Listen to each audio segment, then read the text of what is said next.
It's been quite a week on the premier current affairs show on radio, Deep Dive on Capitalk 100.4 FM with Rumbi Zaivenge. But the one thing that we cannot stop doing is conceptualizing, is thinking, is growing, and even sitting down and doing nothing is something. Somebody said that to me once. The Deep Dive with Rumbi Zaivenge, Monday to Thursday, 6 to 9 p.m. The premier current affairs show on radio.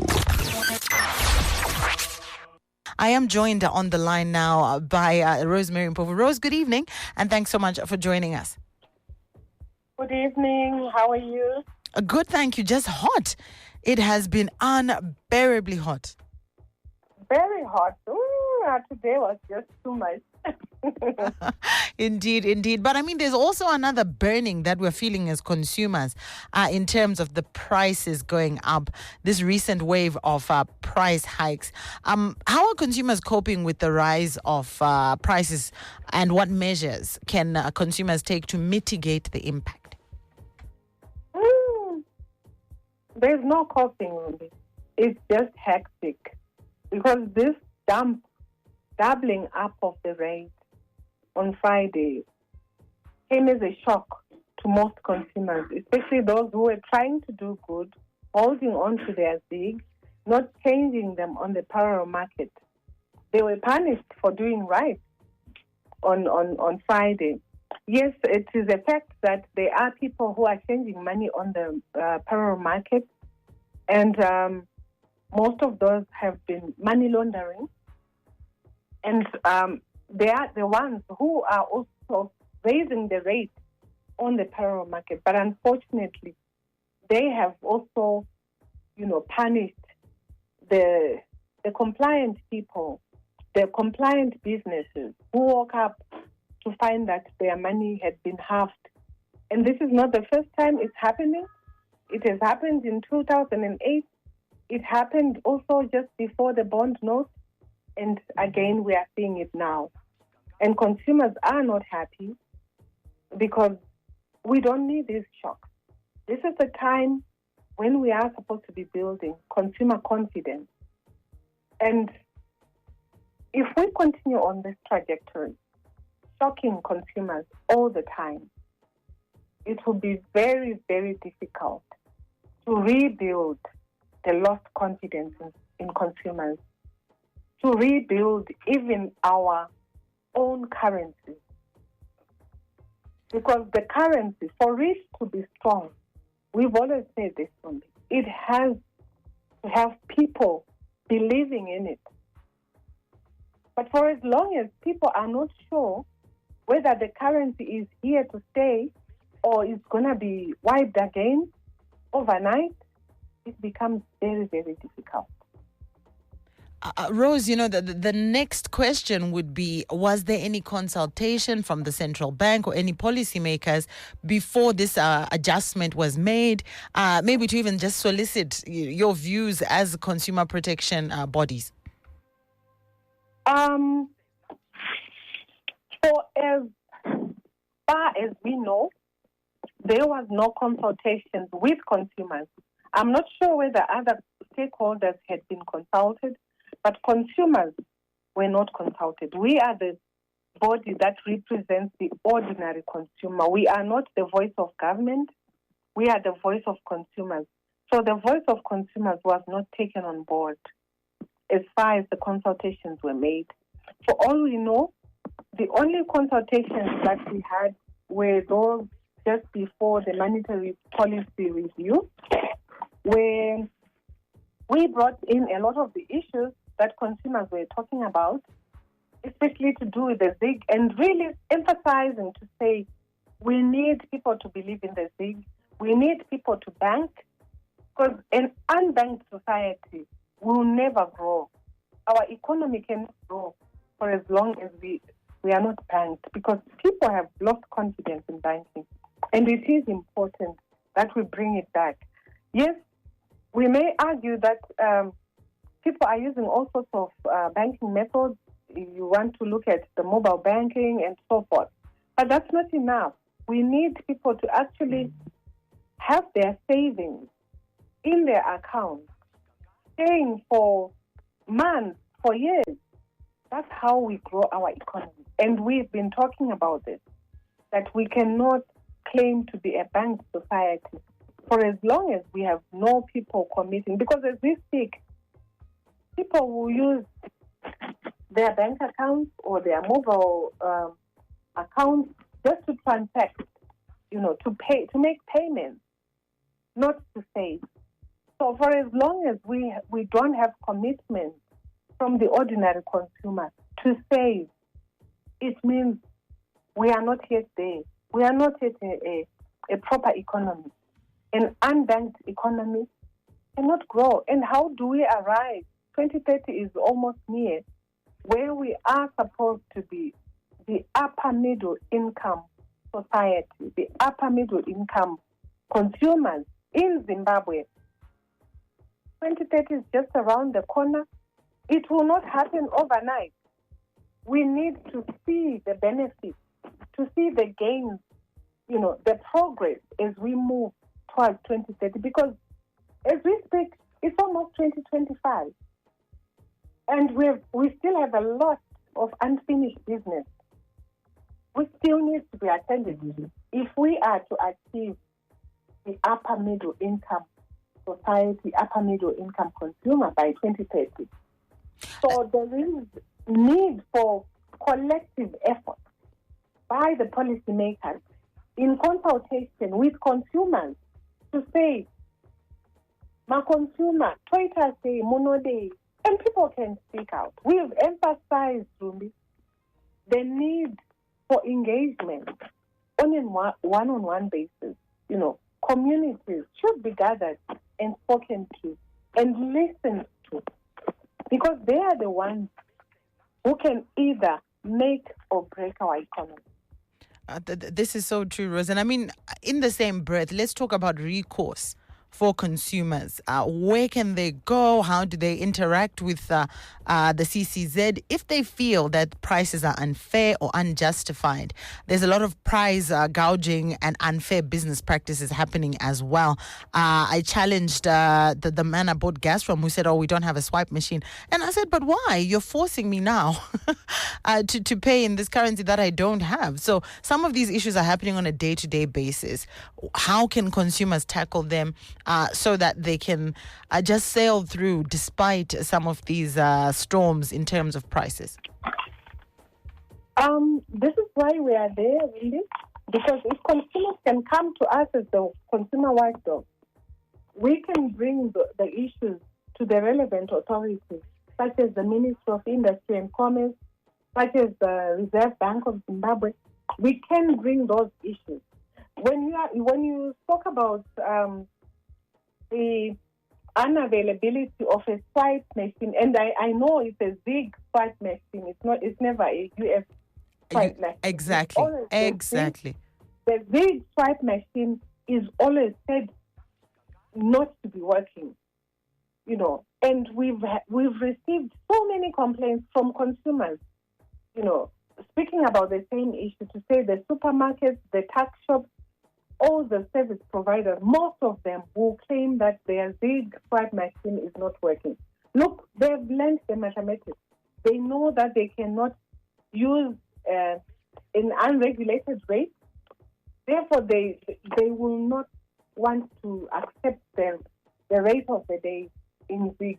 And they will lie to you that their machine is not working, when in fact it is. So last week, in fact, it was on the 26th of November, of September, I think it was on a Thursday.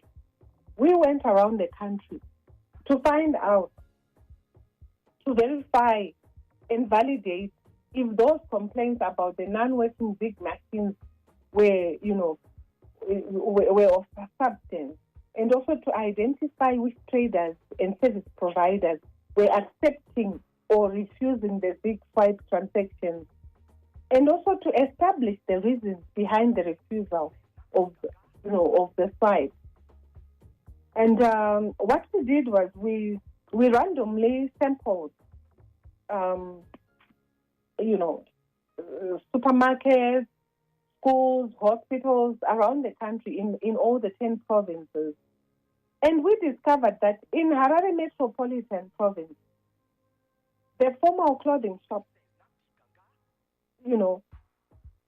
where most of them, the formal, were accepting the Zig swipe, people could swipe.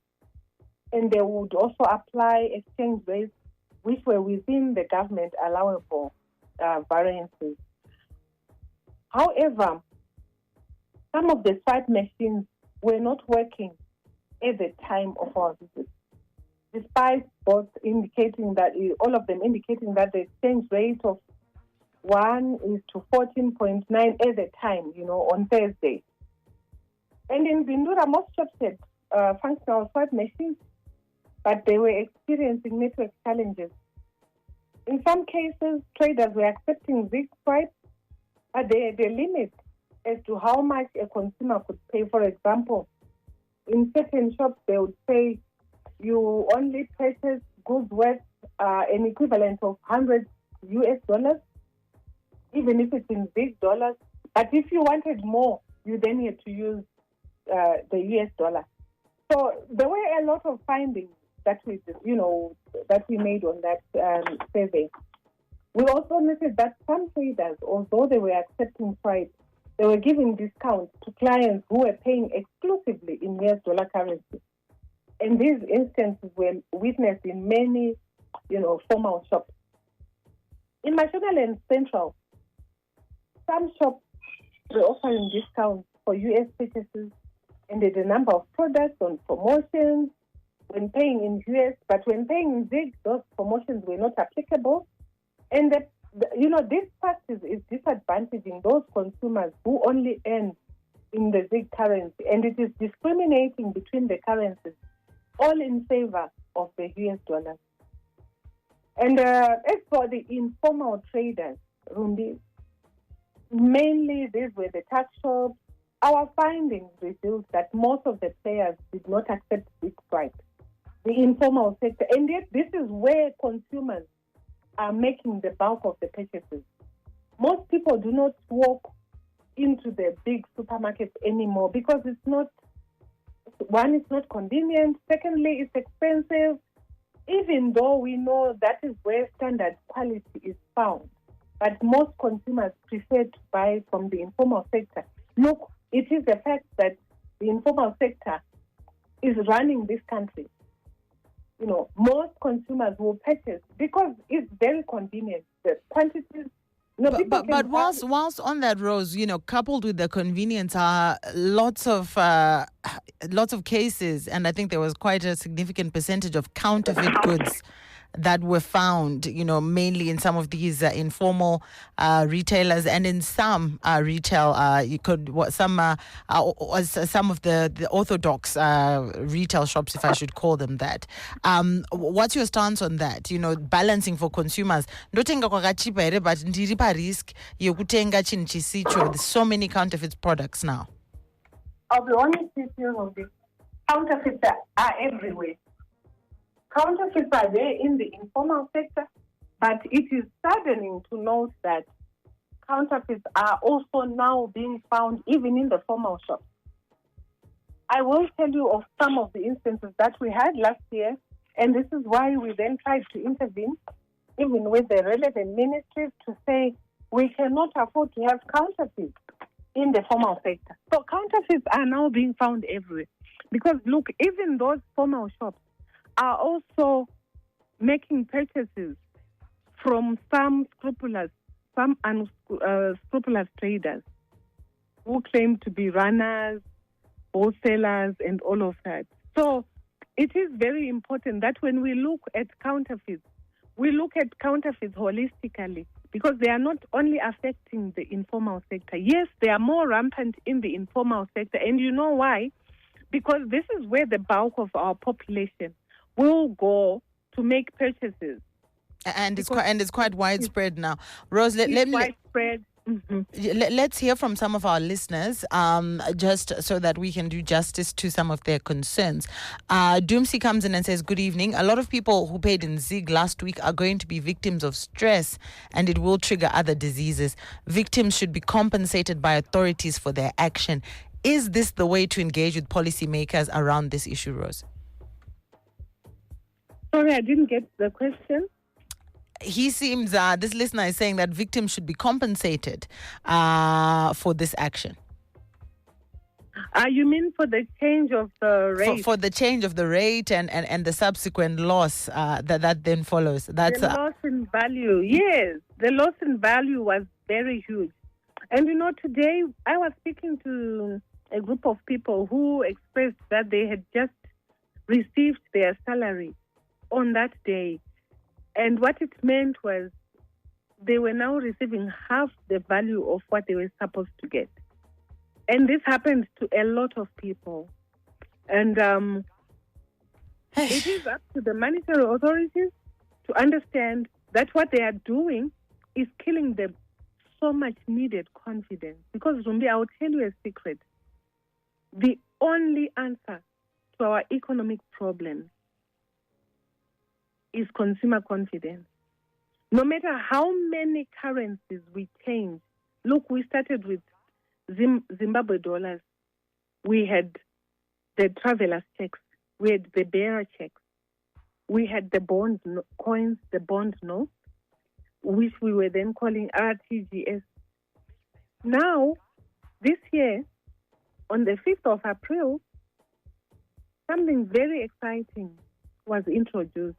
The Zimbabwe gold, which is backed by gold and other precious minerals.